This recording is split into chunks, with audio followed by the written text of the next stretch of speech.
국정 곳곳에 촉수처럼 뻗은 도이치모터스 주가 조작 공범 이종호 씨의 영향력, 이종호 뒷배의 영향력은 가히 상상 초월입니다.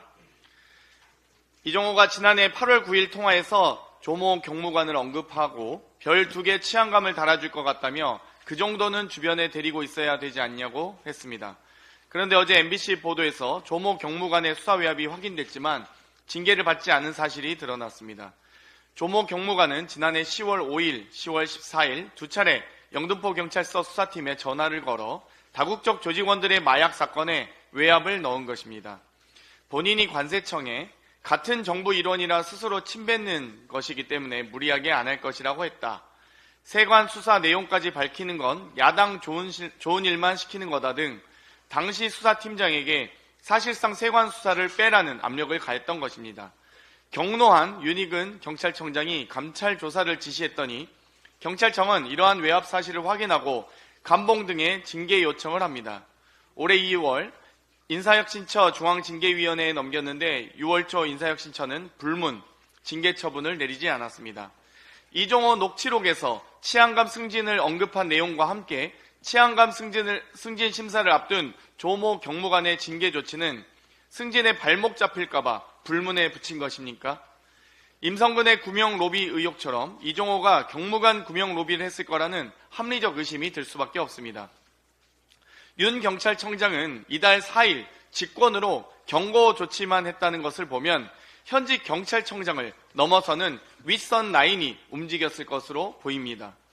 인사혁신처에 자료 요구를 하겠습니다. 당시 인사혁신처 징계위 명단, 회의록, 징계위의 조사 내용, 불문 결론의 사유 등 하나도 빠짐없이 제출하시기 바랍니다. 인사혁신처에는 누구의 개입이 있었는지 밝혀져야 할 것입니다. 내부 고발자의 고발도 기다리겠습니다. 더불어 최혜병 순직 수사외압 사건을 맡고 있는 공수처 4부 신모 검사, 공수처 2부장 송모 검사가 과거 이종호 씨의 변호인으로 선임된 전력이 뉴스타파를 통해 밝혀졌습니다.